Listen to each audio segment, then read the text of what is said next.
Bendiciones a todos. Gloria al Señor. La Biblia dice que este es el día que hizo el Señor. Este domingo. Ajá, y mañana usted va a poder decir: este es el día que hizo el Señor. Y el martes también, y el miércoles. O sea, todos los días, con esa actitud de esperanza, de fe, de regocijo. La Biblia dice: regocijaos en el Señor siempre. Es una actitud. No es que todo el día estamos riéndonos. Es más, hay momentos en nuestra vida que estamos tristes, pero la actitud interna, esa actitud de esperanza, de fe en el Señor, hace que seamos optimistas.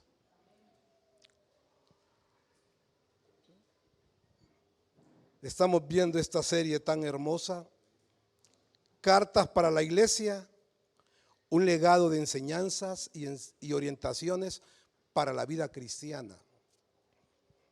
No sé si usted lo ha percibido, pero yo sí he podido ver cómo en estas cartas para la iglesia, que se escribieron hace miles de años, iglesias que quizás no están ahí ahorita, los predicadores, los pastores que han pasado, han hecho una aplicación personal para usted y para mí, para que no se quede solamente en la cabeza, para que no se quede solamente en el conocimiento de lo que Dios le dijo a la iglesia de Éfeso, sino lo que Dios le quiere decir a usted y a mí a través de estas cartas. Eso es lo más importante. Porque si no, nos vamos a quedar solamente con que conocimos el contenido de las cartas. Conocimos la exhortación, conocimos las palabras de ánimo que Dios le está dando a las iglesias. Pero también es importante lo que Dios me quiere decir a mí y a usted a través de estas cartas. El tema de esta mañana es: termina bien lo que inicias. El mensaje a la iglesia de Sardis. Termina bien lo que inicias. Y vamos a ir rápidamente a ver la base bíblica. Apocalipsis capítulo 3, verso del 1 al 6. Solamente son 6 versículos la carta. Yo diría, no es carta, más bien es mensaje, ¿verdad? Porque una carta normalmente no son de 8, 10 párrafos. Es un mensaje a la iglesia de Sardis, contenido solamente en 6 versículos. Y de esos 6 versículos vamos a ir entresacando lo que Dios le dijo a esta iglesia, pero lo que Dios nos quiere decir a nosotros también. Apocalipsis 3 del 1 al 6. Escribe al ángel de la iglesia de Sardis: esto dice el que tiene los 7 espíritus de Dios y las 7 estrellas. Conozco tus obras. Tienes fama de estar vivo, pero en realidad estás muerto. Despierta. Y ojo, porque está entre signos de admiración. Despierta. Reaviva lo que aún es rescatable, pues no he encontrado que tus obras sean perfectas delante de mi Dios. Así que recuerda lo que has recibido y oído, obedécelo y arrepiéntete. Si no te mantienes despierto, cuando menos lo esperes, caeré sobre ti como un ladrón. Sin embargo, tienes en Sardis a unos cuantos que no se han manchado la ropa. Ellos, por ser dignos, andarán conmigo vestidos de blanco. El que salga vencedor será vestido de blanco. Jamás borraré su nombre del libro de la vida, sino que reconoceré su nombre delante de mi Padre y delante de sus ángeles. Y el que tenga oídos, que oiga lo que el Espíritu dice a las iglesias. Así termina siempre el último versículo. El que tiene oídos, que oiga lo que el Espíritu de Dios le dice a las iglesias. Así terminan los 7 mensajes a las iglesias. Un poquito sobre Sardis. No sé si usted tiene esa curiosidad. Yo siempre tengo una curiosidad cuando me hablan de un lugar, de hacerme una imaginación o de preguntar cómo es ese lugar, de grande, de población. Siempre me interesa eso. Entonces uno piensa en Sardis y uno dice, ¿y dónde queda eso? No dónde queda allá en el pasado, ¿dónde queda ahora? Pues Sardis ahora, hoy, en aquel momento era la capital del imperio de Lidia y era una de las más grandiosas ciudades del mundo antiguo. Muy reconocida la ciudad, muy grandiosa en el pasado. Actualmente Sardis queda en Manisa. Es lo mismo Sardis hoy en día que Manisa en el oeste de Turquía. Tiene una extensión de unos 13.810 kilómetros cuadrados. ¿Cómo será eso, pastor? Eso es igual, muy parecido al departamento de Gracias a Dios. Así como es el departamento de Gracias a Dios de grande, así es Sardis. Hoy en día. La población, 1.379.484 habitantes. ¿Y cómo es eso? Así como Tegucigalpa. Muy similar a la población que tiene la capital de Honduras. Cuando dice el ángel en la Biblia, está hablando de el pastor de la iglesia. Cuando dice los 7 espíritus, se está refiriendo a las 7 características que debemos tener si es que el Espíritu Santo habita en nosotros. Y cuando dice las 7 estrellas, está hablando de los 7 ángeles de las 7 iglesias. Y otra particularidad de Sardis es que dice que era una iglesia muerta.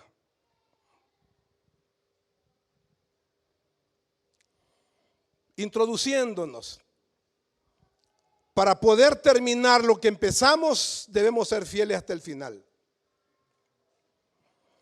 Para poder terminar lo que empezamos, debemos ser fieles hasta el final. En todo, fieles a Dios, en primer lugar, fieles a los principios y los valores cristianos, fieles a la iglesia donde perseveramos, fieles a la familia, fieles al matrimonio. Hay que terminar bien esas cosas. Es digno de un verdadero discípulo y un verdadero cristiano que lo que se empieza se termina. En un mundo lleno de mucha falsedad y de mucha deslealtad, debemos permanecer fieles en todo tiempo, porque ese es el tipo de vida que nosotros debemos vivir, una vida de fidelidad. Dios no está con los infieles. En ese Apocalipsis 3, Jesús escribe una carta a la iglesia de Sardis y les hace un llamado. Terminar bien lo que empezaron. De eso se trata la carta. Terminen bien lo que empezaron. Usted empezó su vida cristiana hace 1 año, 5 años, 10, 20. Terminemos bien nuestra vida cristiana. Que el día que a usted lo lleguen a enterrar, el día que me lleguen a enterrar, puedan decir, don Manuel terminó bien su cristianismo. Fue fiel al Señor. Fue fiel a su esposa, fue fiel a sus hijos, fue fiel a la iglesia donde él perseveró siempre. De eso se trata.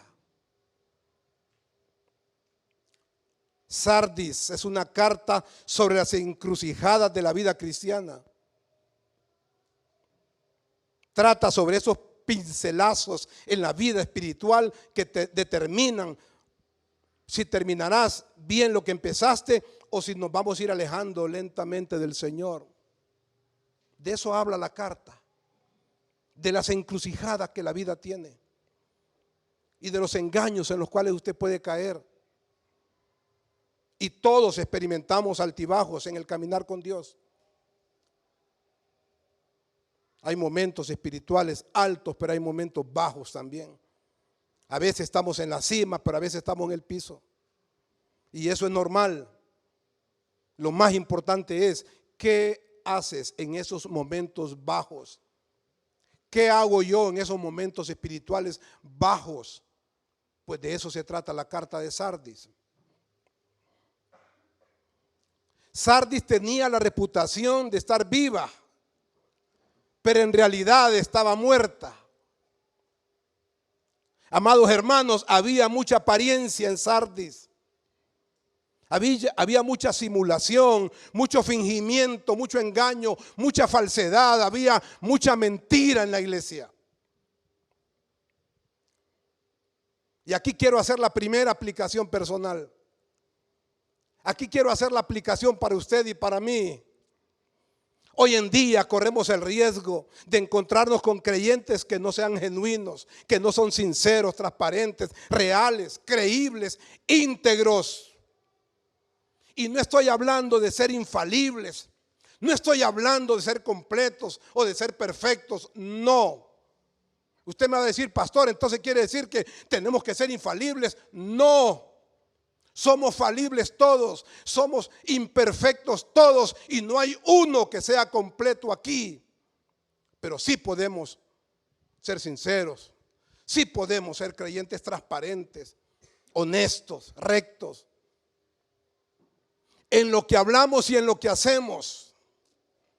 Porque mucho cuidado porque yo he visto mucha gente hablando bonito pero haciéndolo mal. Por eso nunca se enamore usted de lo que escucha hablar a un pastor, a un líder, porque podemos hablar bonito y estar haciendo mal abajo. Se puede hablar muy bonito y se puede engañar pretendiendo que soy un hombre tierno, noble, cuando en realidad mi carácter con mi esposa, con mis hijos y con los demás puede ser duro, intransigente. Y usted se engaña. Por eso uno no debe creer en lo que escucha. Yo creo en lo que veo en la gente. Y eso es lo que sucede en una iglesia que no se toma el tiempo de hacer un examen de conciencia de vez en cuando. Aquí encuentro la aplicación número 2 para usted y para mí. Debemos hacer un alto y detenernos para poder evaluar cómo estamos sobreedificando. ¿Acaso no es una demanda de la Biblia? ¿Acaso no es un llamado de la Biblia cuando nos dice cada uno de ustedes, dijo el apóstol Pablo, mire cómo está sobreedificando? Yo no puedo, usted y yo no podemos caminar por la vida. No podemos desarrollar nuestro papel como esposo, como papá. No podemos desarrollar nuestra vida como cristiano o como ciudadano en esta sociedad y creer que vamos bien y vamos a la carrera. No. Hay que detenernos en algunos momentos de la vida para evaluar cómo es el papel que tengo en la iglesia. Cuál ha sido el compromiso, la responsabilidad que he tenido con la obra del Señor, cómo estoy actuando con mis hijos, como esposa. Pero no se responda a usted, pregúntele a su esposa, pregúntele a sus hijos, y que ellos tengan la libertad de decir lo que ellos quieran acerca de papá. Que mi esposa tenga la libertad de decir lo que ella quiera acerca de mi papel como esposo. Consejos para la iglesia. Un consejo que veo yo ahí en esta carta es mantenerse alerta. Mantenerse alerta cuando dice despierta. Despierta, iglesia Sardis, le dice. Sardis era una de las ciudades más poderosas del mundo debido a la seguridad de su muralla. Los muros de la ciudad eran de 700 metros arriba del valle. Imagínense, estaba el valle La ciudad estaba arriba. Y después de eso había un muro alrededor de la ciudad de 700 metros. En el año 549 antes de Cristo, el rey persa Ciro derrotó la ciudad delante de las propias narices de los sardis. ¿Cómo lo hizo? Envió una persona a escalar una grieta que había en la muralla. Escúchelo bien. La ciudad amurallada, 700 metros solo de la muralla.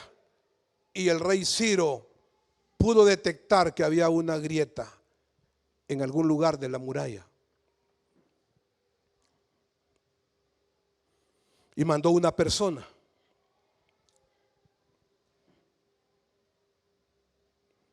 Aplicación número 3 que yo encuentro para usted y para mí. Tenga cuidado con las grietas que usted va dejando en su vida. No vaya a ser usted como la ciudad de Sardis, que tenía una grieta, y debido a esa grieta el enemigo pudo derrotar la ciudad. No vaya a ser que usted va dejando grietas en su vida, permitiéndole al diablo tener derecho legal sobre su vida. Porque el diablo no tiene nada que ver con nosotros. Jesús lo dijo. Jesús dijo estas palabras: yo veía caer al diablo como un rayo. El diablo es un enemigo vencido. No tiene ningún derecho conmigo, ni mi matrimonio, ni con mis hijos, ni con mi casa. Pero cuando el diablo tiene derecho legal, cuando yo se lo permito. ¿Cómo se lo permito? A través de pecados en mi vida, a través de grietas que voy dejando, a través de cosas no resueltas que voy dejando. Entonces sí, el diablo entra en la vida suya y no le pide permiso y la va a destruir. Esas grietas pueden ser heridas internas que no han sido sanadas en su corazón, daños, resentimientos en el corazón suyo, relaciones fragmentadas, inestabilidad espiritual o emocional, fragilidades emocionales en nuestra vida. Todas esas cosas son grietas abiertas que no debemos de tenerlas. Si los vigilantes de la ciudad en Sardis hubieran prestado atención, hubiesen visto al hombre que estaba escalando la ciudad y lo hubieran derrotado fácilmente. Pero no estaban prestando atención. Así que aquel hombre tranquilamente escaló 700 metros de la muralla, entró a la ciudad, abrió las puertas delanteras y dejó que el ejército persa tranquilamente entrara a la ciudad. Gracias. Increíble. Alguien puede pensar que para derrotar una ciudad fue algo difícil. No fue difícil.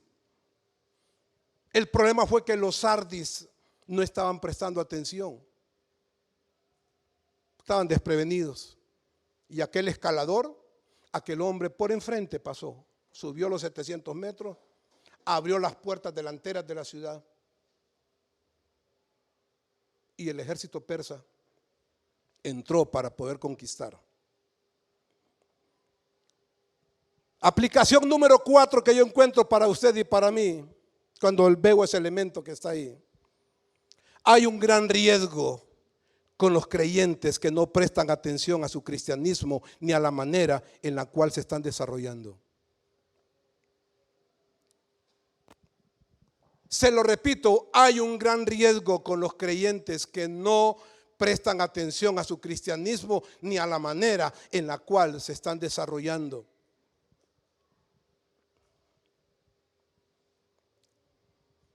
Se podría pensar que después de eso los sardis habrían aprendido la lección, pero no fue así, porque lo mismo ocurrió en el año 2016 antes de Cristo. Volvieron a ser derrotados.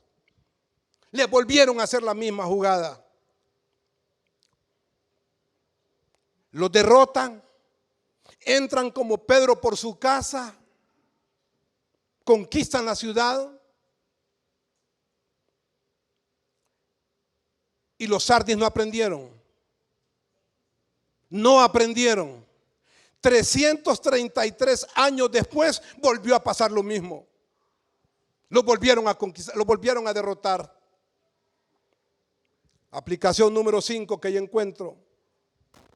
Qué trágico es cuando nos equivocamos y no aprendemos la lección.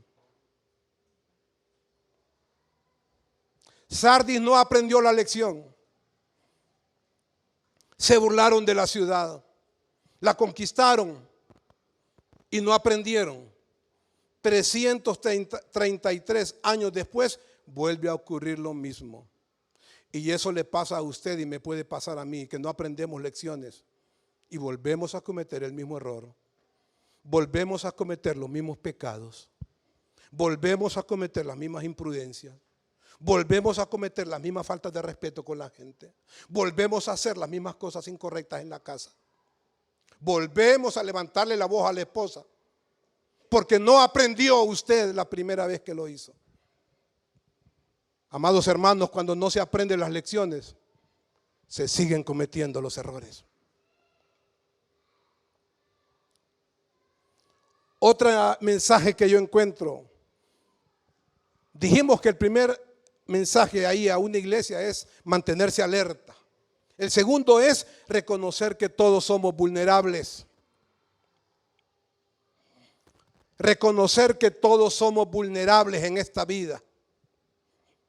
No hay un solo creyente, un solo líder, un solo pastor que sea impremiable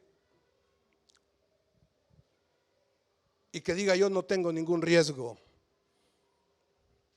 Si está aquí en la tierra y está en sus zapatos, siempre va a tener riesgo. En el único lugar que no voy a tener riesgo es en el cielo. Pero todos somos vulnerables. Es peligroso asumir que tu corazón no es vulnerable a nuestro enemigo. El diablo es muy real y es astuto. A menudo su estrategia es como la de los que conquistaron Sardis: entrar y abrir las puertas por dentro.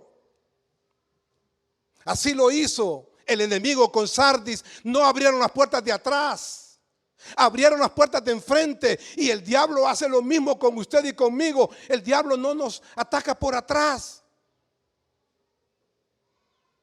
allá de manera disimulada, que no se mire. No, de ninguna manera. El diablo ataca la vida suya desde adentro. El diablo trata de atraerte lenta y sutilmente para que usted desee cosas y haga cosas prohibidas y contrarias a la voluntad de Dios, para cambiarlo por dentro y luego acomodar su vida a los ídolos de nuestros días. Así es el diablo.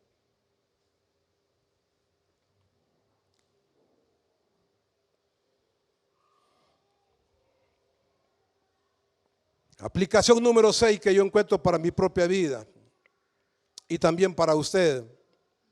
El chamuco trabaja desde adentro con tu concupiscencia, con tus debilidades, con tus pasiones, con tus cosas no resueltas, con tus áreas no fortalecidas, con las fragilidades que todavía no han sido rendidas a la cruz de Cristo, con las relaciones insanas que podemos tener. El diablo trabaja desde ahí, desde adentro, desde aquellas cosas no resueltas, aquellas cosas que no son fortalecidas en nosotros, aquellas relaciones interpersonales que no son sanas.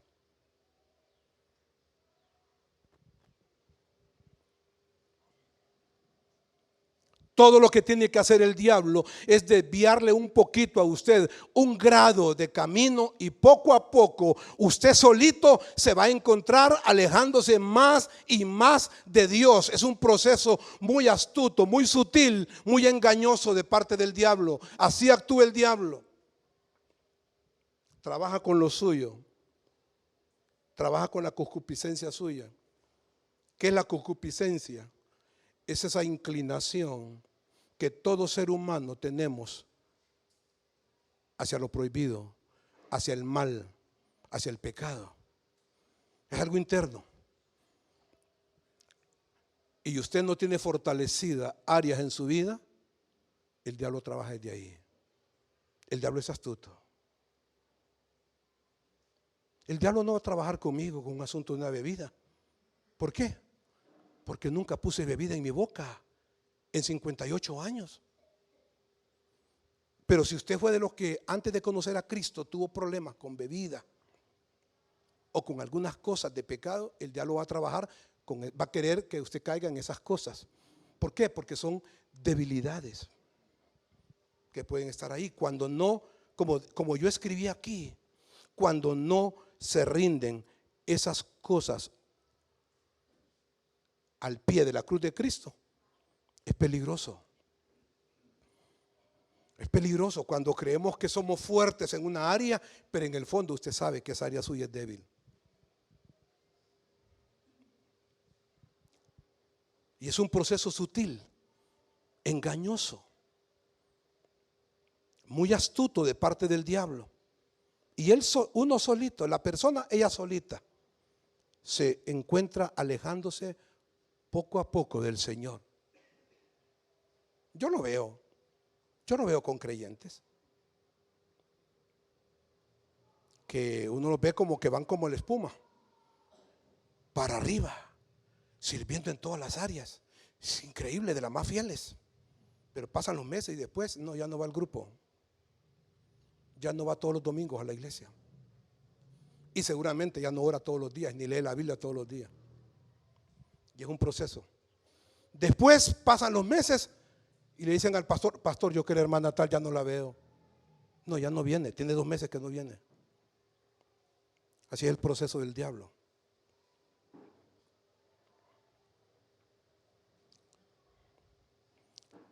Qué fácil es iniciar tu caminar de cierta manera y ganar una reputación de ser un cristiano verdadero, pero con el paso del tiempo, en lugar de crecer en santidad, nos vamos pareciendo más y más a los que no tienen a Cristo.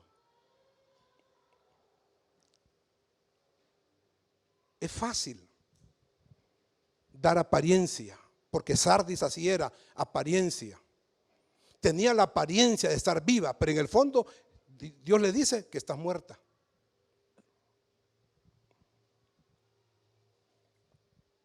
Ojalá y usted y yo nunca estemos dando la apariencia de que soy un creyente vivo, sino que en realidad seamos creyentes vivos.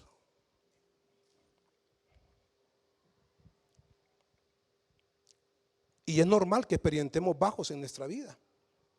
Sabe que yo leía esto, que científicamente se ha descubierto que en medio de cualquier circunstancia suele haber un bajón. Empezamos con fuerza y al final podemos ir decayendo poco a poco. Eso está demostrado en la vida.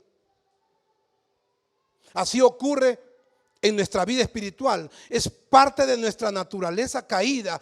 O sea, nuestros corazones son propensos a extraviarnos, a debilitarnos. ¿Le pasó a Jonás, sí o no? ¿Le pasó a Job? Sí, le pasó a Job. ¿Sabe que Job dijo estas palabras? Maldito el día en que yo nací. Estaba deprimido, estaba caído.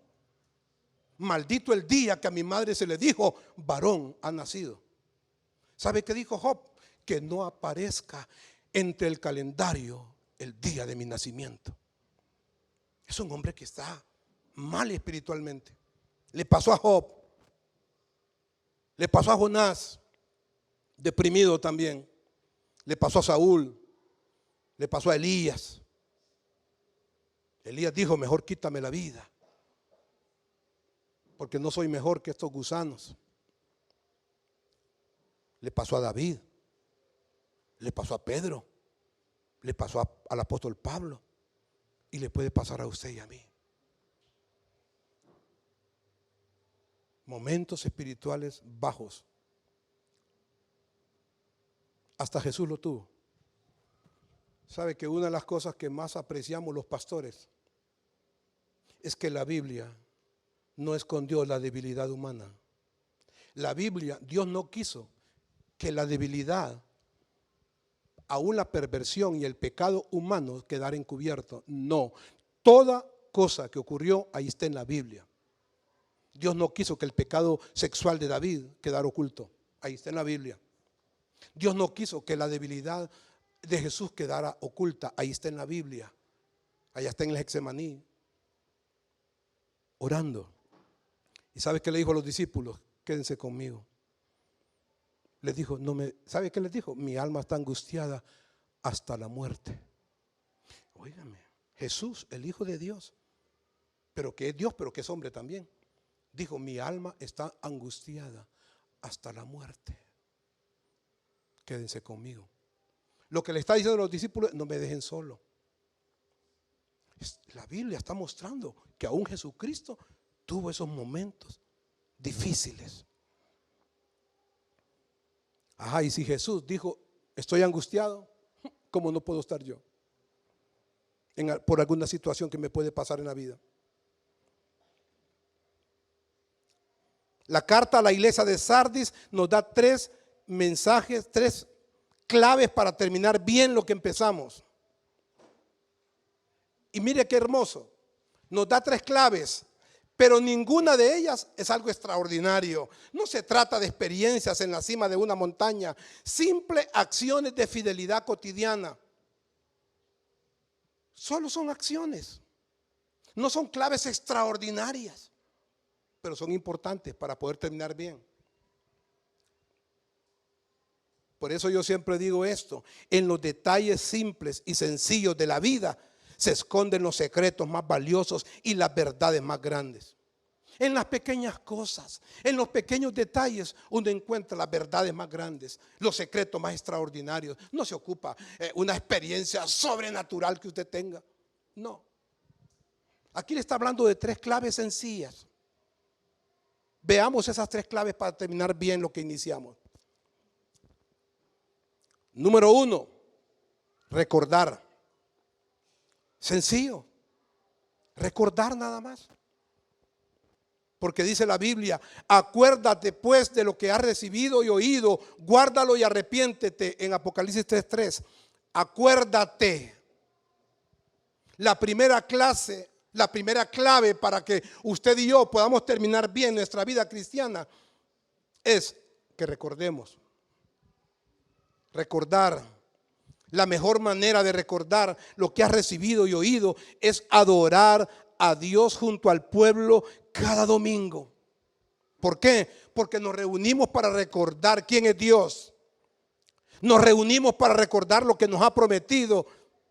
Nos reunimos cada domingo para recordar cómo nos ha llamado Dios a vivir en esta vida.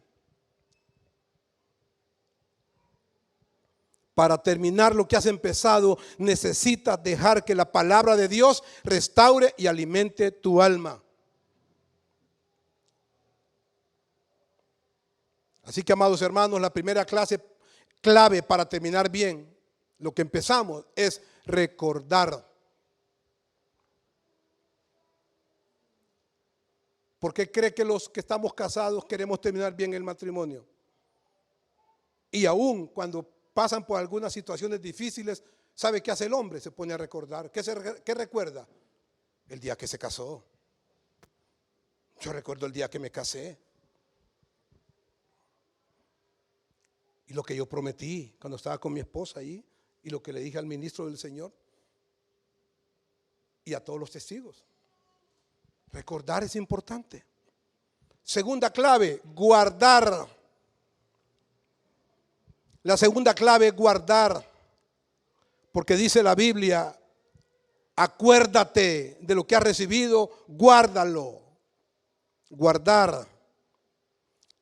No solamente debemos recordar los caminos de Dios, también debemos guardarlos. ¿Guardar qué significa? Guardar, cuando usted dice guardar la palabra, entonces guardar es atesorar, valorar,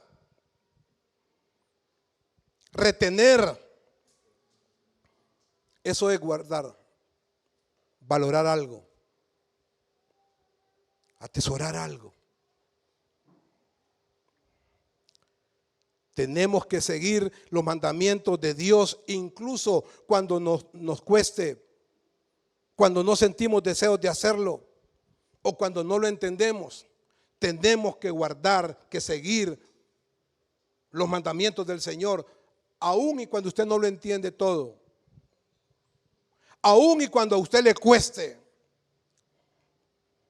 y aun y cuando usted no tenga deseos de hacerlo.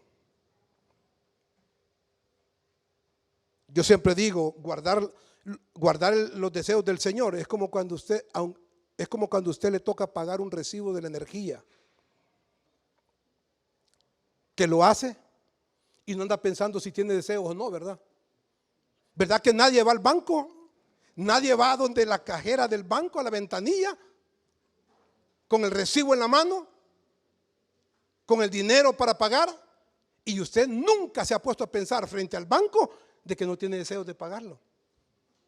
¿Por qué? Porque no se trata si usted tiene deseos o no, se trata que tiene que pagarlo. Así es igual guardar la palabra del Señor. No es si tengo deseos, es que tengo que hacerlo. No es si lo entiendo todo, no, hay muchas cosas que no las entiendo, pero yo quiero guardarlo. No es si le gusta o no le gusta. Y tercera clave para terminar bien lo que empezamos, arrepentirse. Porque así le dice el Señor a la iglesia de Sardis: acuérdate de lo que has recibido, guárdalo y arrepiéntete. La tercera clave está relacionada con el arrepentimiento.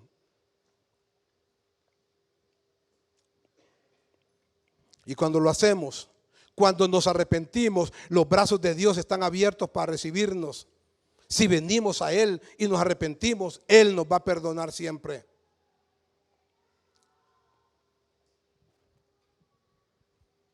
Alguien dice que el único pecado que Dios no perdona es la blasfemia contra el Espíritu Santo. Yo digo, hay otro pecado que Dios no perdona. ¿Sabe cuál es? El que usted no le ha confesado. Y si no le he dicho yo, si yo no le he dicho que cometí un pecado, ¿cómo me lo va a perdonar? Porque Él puede pensar que estoy a gusto con ese pecado y que me gustó. Y Él puede pensar que lo voy a seguir practicando. Pero cuando yo me arrepiento delante del Señor, Él ya sabe que no quiero seguir haciéndolo y me lo perdona.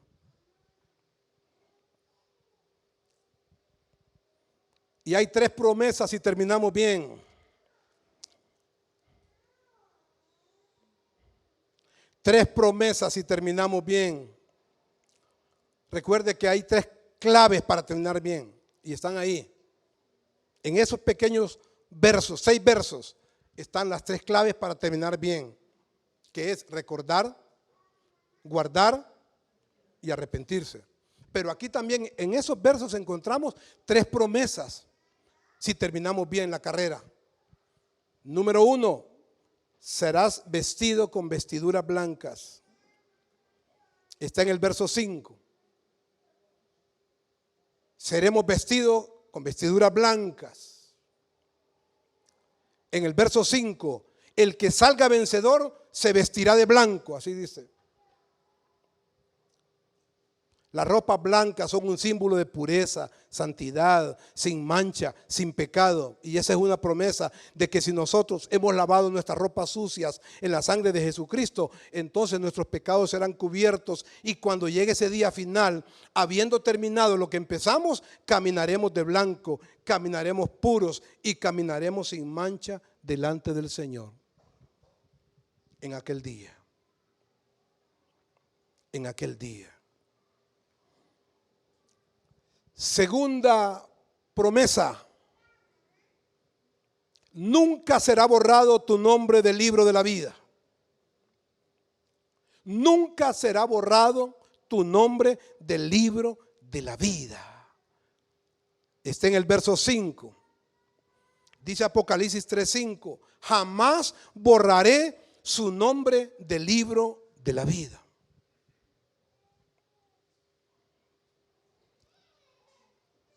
Dios nos va a guardar si nosotros tenemos una fe genuina con Él. Y nosotros vamos a terminar bien lo que empezamos. Esa es la meta, terminar bien. Mira, amado hermano, no importa las pruebas, los retos, los desafíos, las circunstancias difíciles, los problemas que tengamos, no importa. La meta suya siempre está en terminar bien. Y la promesa número 3, Jesús reconocerá tu nombre delante del Padre y de sus ángeles. Jesús reconocerá su nombre delante de Dios y de los ángeles.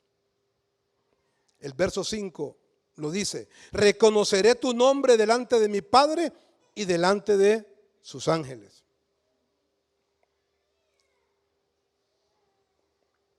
Aquí es una imagen de Jesús como juez, pronunciando un veredicto. Aquellos que sean fieles hasta el final, en ese día final, Él declarará ante el Padre que son justos, que son puros y que son victoriosos. Amados hermanos, vamos a poder oírle a Jesús leer en voz alta nuestro nombre en el libro de la vida. Le pregunto, ¿acaso no es esa la meta y el todo de nuestra vida cristiana? ¿Sabe usted que el todo de la vida cristiana, para mí, el todo de la vida cristiana, la meta final, no es que usted sea líder, no es que usted sea maestro, no es que sea predicador, no es que usted evangelice a la gente, todo eso se hace. Pero la meta final que todo creyente tiene, ¿sabe cuál es? Que llegue aquel día donde estemos y que Jesús levante la voz y mencione el nombre suyo y su apellido delante del Señor.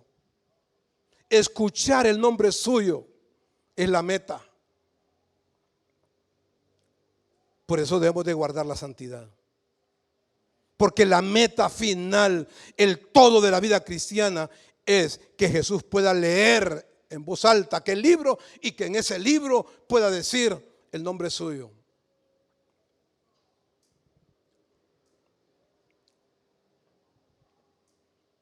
Aplicación que yo encuentro para usted y para mí, la número 7. Si no le dan méritos aquí en la tierra, si usted no obtiene reconocimientos en este mundo, si no mencionan su nombre aquí, amados hermanos, eso es lo de menos. Ni se resienta nunca por eso. Más bien habemos algunos que nos da pena que mencionen nuestro nombre. Pero si no le dan reconocimiento, si no le dan méritos, si no mencionan el nombre suyo por algo bueno que usted hizo, eso es lo de menos. ¿Por qué? Porque el que Jesús pronuncie su nombre en el cielo, esa es la meta suya. Y ese será el momento más emocionante, ese será el momento más grandioso de nuestra existencia. Se lo aseguro, hay gente humilde, sencilla, con santidad y hasta con timidez, que quizás no mencionan el nombre de ella. No lo mencionan. Pero óigame, en aquel día, usted se imagina cómo estará esa señora cuando escuche el nombre de ella en el cielo, que Jesús lo está mencionando. No lo está mencionando un líder, no lo está mencionando un alcalde, no lo está mencionando el pastor. Es Jesús el que está mencionando el nombre de esa persona. Esa es la meta. ¿De qué sirve que mencionen el nombre mío aquí? ¿De qué sirve que me den reconocimientos? Estaba viendo una caja ayer y estaba haciendo algunas cosas y viendo un montón de reconocimientos, de diplomas, de cosas, de placas. Gloria al Señor. Pero ¿de qué sirve? ¿De qué sirve que me den todo eso aquí en la tierra y que me mencionen y me den un pergamino, un reconocimiento, una placa y todo lo que quieran, y que Jesús no pueda mencionar mi nombre en el cielo? Va a ser terrible. Va a ser la muerte para mí. Prefiero que no me mencionen en la tierra, pero que Jesús me mencione en el cielo. Aplicación número 8. No busquemos fama terrenal. No busquemos aplausos entre los mortales. Cuidemos nuestra vida, apartémonos del pecado, vivamos en santidad para que entonces recibamos los méritos, los premios, los aplausos y los reconocimientos en el cielo. No busquemos eso aquí. Aquí no sirve. Aquí no sirve la fama. Aquí no ayuda en nada los aplausos. Mejor tres cosas. Guarde su vida.